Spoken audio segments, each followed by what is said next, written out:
بسم اللہ الرحمن الرحیم۔ السلام علیکم ورحمۃ اللہ وبرکاتہ۔ Welcome back to the channel. آج کی ویڈیو کچھ ڈفرینٹ ہونے والی ہے کیونکہ جو دو ریسیپیز آج ہم آپ کے ساتھ شیئر کرنے جا رہے ہیں دونوں ہی فلسطینی ڈشز ہیں، اور یہ ہماری طرف سے ایک چھوٹی سی کوشش ہے فلسطینی کلچر اور ان کے کوزین کو پروموٹ کرنے کی اور فلسطینیوں کو سپورٹ کرنے کی اپنے سوشل میڈیا اکاؤنٹس کے تھرو جتنا ہم کر سکتے ہیں، کیونکہ جیسا کہ آپ سبھی لوگ کو علم ہوگا، آپ سبھی لوگ جانتے ہوں گے، غزہ میں جاری اسرائیلی جنگ بلکہ جاہلیت کو شروع ہوئے 100 سے زائد دن گزر چکے ہیں۔ یہ کانفلکٹ، یہ تنازع 21ویں صدی کا سب سے خونی تنازع ہے جس میں غزہ کی 1% آبادی کو شہید کیا جا چکا ہے، جبکہ ان کی تعداد ہزاروں میں ہے جو لاپتہ ہیں، جن کے بارے میں کہا جا رہا ہے کہ وہ ملبے تلے دب کر شہید ہو چکے ہیں۔ شہید ہونے والوں میں 70% خواتین اور بچے شامل ہیں۔ 85% سے زائد یعنی کہ مور دین 85% آبادی بے گھر ہو چکی ہے۔ اہل فلسطین ایمان کے معاملے میں پچھلے راستوں پر چلتے ہوئے دور صحابہ میں پہنچ گئے ہیں، اور ہم سب ترقی کے معاملے میں سفر کرتے ہوئے نہ آگے گئے اور نہ ہی پیچھے، ہم کہیں بیچ درمیان میں ہی رہ گئے ہیں۔ غزہ ایک مظلوم سرزمین ہے جہاں بے دردی سے مظالم ڈھائے جا رہے ہیں، مگر ہمیں ان کا درد کیوں نہیں محسوس ہوتا؟ کیونکہ ہم ایک آزاد ملک کے غلام شہری ہیں جن کے ذہنوں پر غلامی کے تالے لگے ہیں، جن کے دل سخت ہو چکے ہیں۔ کبھی آپ کو محسوس نہیں ہوتا جب ہم اپنے گھروں میں آرام دہ نرم اور گرم بستر پر سردی کی راتیں بسر کرتے ہیں، کیوں ہمیں غزہ کے وہ لوگ یاد نہیں آتے جس کڑکتی سردی میں سڑکوں پہ راتیں بسر کرتے ہیں، جہاں پر سب سے زیادہ بمباری رات کے وقت کی جاتی ہے؟ ان کی ہر رات آخری رات ہوتی ہے۔ ہم صبح نرم بستر سے اٹھتے ہیں، ہمارے سارے پیارے ہماری آنکھوں کے سامنے مسکرا رہے ہوتے ہیں، جبکہ غزہ کے لوگ زمین میں ککڑتے ہوئے سو رہے ہوتے ہیں جن کے سروں پہ چھت نہیں ہوتی۔ ظالم بمباری کرتا ہے تو صبح اپنے خاندان کی لاشیں دیکھتے ہیں۔ آپ امیجن کریں اگر ہمارے خاندان میں سے کوئی ایک مر جائے، اس کے جنازہ جس دن اٹھا ہوتا ہے پورا خاندان نہیں سو پاتا۔ ہم سب کی راتیں آنکھوں میں کٹتی ہیں، لیکن وہاں پہ پورے خاندان تباہ ہو رہے ہوتے ہیں۔ ان کی ہر رات آخری رات ہوتی ہے۔ ہمارا ایک اپنا محفوظ گھر ہے، جبکہ غزہ کے 85% سے زائد لوگوں کو بے گھر کر دیا گیا ہے۔ ہمارے والدین حیات ہیں، مگر غزہ میں نہ جانے کتنے بچے یتیم کر دیے گئے۔ ہمارے بچے ہماری آنکھوں کے سامنے بڑے ہو رہے ہیں۔ ہم خوش ہوتے ہیں، حفاظت کی دعائیں پڑھ کر اللہ کی امان میں انہیں دیتے ہیں، جبکہ غزہ کے بچوں کو بے دردی سے مارا جا رہا ہے، یہاں تک جو اس دنیا میں بھی ہیں ان کو بھی نہیں بخشا جا رہا۔ پیارے ننھے ہنستے مسکراتے بچے اپنی زندگی ہار رہے ہیں، مائیں تڑپ رہی ہیں، باپوں کے کلیجے پھٹ رہے ہیں۔ ان کی آنکھوں کے سامنے وہ اپنی اولاد کو جلتے مرتے دیکھ رہے ہیں۔ ان ننھی چمکتی آنکھوں نے نہ جانے کتنے خواب سجائے تھے۔ بلکہ سچ تو یہ ہے کہ فلسطین میں بچے بڑے ہی نہیں ہو پاتے، کیونکہ ان کو بڑا ہونے ہی نہیں دیا جاتا۔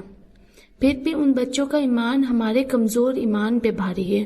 وہ زخمی حالت میں بھی اللہ اکبر کی پکار رہے ہیں، آپریشن کے دوران تلاوت قرآن مجید کر رہے ہیں، طبی امداد کم ہونے کی وجہ سے جسم بغیر سن کیے ٹانکے لگ رہے ہیں، ان کے جسم کے اعضاء کاٹے جا رہے ہیں۔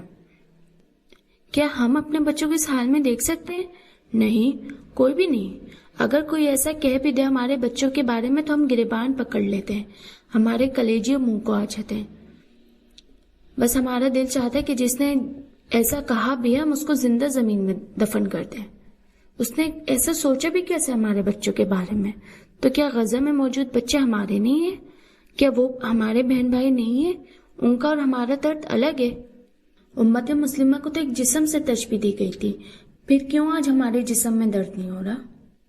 کیا کریں گے ہم جب بروز حشر فلسطینیوں نے ہمارا گریبان پکڑ لیا؟ کون بچائے گا پھر ہمیں انصاف کرنے والے رب سے؟ کیا عذر تلاشیں گے ہم سے فقط زبان کا چسکا ہی نہیں کنٹرول ہو رہا۔ اسرائیلی پروڈکٹس ابھی تک خرید رہے ہیں، یہ کہتے ہوئے ساری دنیا لے رہی ہے، اگر ہم لے لیں گے تو کیا ہوگا؟ اتنی بے عزتی، اتنی بے ضمیری، شرم سے ڈوب مرنے کا مقام ہے ہمارا۔ آئی اسٹینڈ ود پیلسٹائن کی ڈی پی لگا کے بھی ہم اسرائیل کے ساتھ کھڑے ہیں۔ یہ جو آپ کوک پی رہے ہیں دراصل فلسطینیوں کا خون پی رہے ہیں، یہ جو آپ لیز کھا رہے ہیں دراصل فلسطینیوں کا گوشت کھا رہے ہیں۔ یہ جو میک ڈونلڈ اور KFC کے چسکے ہماری زبان سے نہیں جا رہے، یہ ہماری ایمان کی کمزوری ہے، یہ ہمارے دلوں کا سخت پن ہے۔ کوئی آپ کے ساتھ برا کرے تو آپ مکافات عمل کہہ کے اسے دھمکاتے کہ میرا اللہ تم سے بدلہ لے گا۔ کیا خیال ہے فلسطینیوں کے مکافات عمل کا جو اللہ آپ سے لے گا؟ کیا قوت برداشت آپ میں اپنے بچوں کے خاندان والوں کو ایک ساتھ کھونے کی ہے؟ نہیں ہے تو بس خود کو ان کی جگہ پر رکھ کے سوچیں، ان کے درد کو محسوس کریں، ان کی ہر طرح سے مدد کریں، دعائیں کریں اور دشمنوں کی بنائی ہوئی چیزیں خرید کر انہیں فائدہ مت پہنچائیں۔ غزہ کے لوگوں کا ایمان دیکھ کے مجھے خود پہ حیرت ہوتی ہے، ہم کیسے مسلمان ہیں؟ ہمیں ذرا سا بھی کانٹا چبھ جائے تو ہم فوراً اللہ سے جھگڑنے لگتے ہیں، اللہ سے سوال کرنے لگتے ہیں، یا اللہ میرے پاؤں میں کانٹا کیوں چبھا؟ مگر غزہ کے لوگوں کو دیکھیں، کسی کی پوری نسل ختم ہو گئی، کسی کا گھر ٹکڑے ٹکڑے ہو گیا، کسی نے اپنے باپ کو کھویا، کسی نے اپنی ماں کھو دی، کسی نے اپنا بچہ کو کھویا تو کسی نے اپنی بہن کھوئی، کسی نے اپنا بھائی کھویا اور کسی نے تو سب بھی کچھ کھو دیا، اور سب کچھ ہونے کے بعد بھی ان کی زبانوں پر الحمدللہ کی تسبیح ہے۔ فلسطین کی زمین لڑکھڑائی مگر فلسطینیوں کی ایمان نہیں لڑکھڑائے۔ یہ امتحان ان کا نہیں، یہ امتحان دراصل ہمارا ہے۔ کمزور غزہ کے مسلمان نہیں رہے، کمزور ہم لوگ ہیں، کیونکہ ہم نے اپنے اصل کو بھلا دیا ہے۔ ہم وہ مسلمان ہی نہیں رہے جو قرآن میں مومن کہلائے جاتے ہیں۔ ہم اندر سے بدلیں گے تو ہی ہمارے حالات بہت سے بہتر ہوں گے۔ ہم جن یہودیوں کو کوس رہے ہیں، آج ہماری زندگیاں انہی یہودیوں کی روش پر چل رہی ہیں، مگر اب ہمیں بدلنا چاہیے، کیونکہ اب ہمارے پاس وقت ہی نہیں رہا۔ اگر اب بھی نہیں بدلیں گے تو کب بدلیں گے؟ اللہ یہ سب کس وجہ سے دکھا رہا ہے؟ ہمیں تو غزہ کے لوگوں سے توکل کا سلیقہ سیکھنا چاہیے اور اپنی زندگیوں کا جائزہ لینا چاہیے۔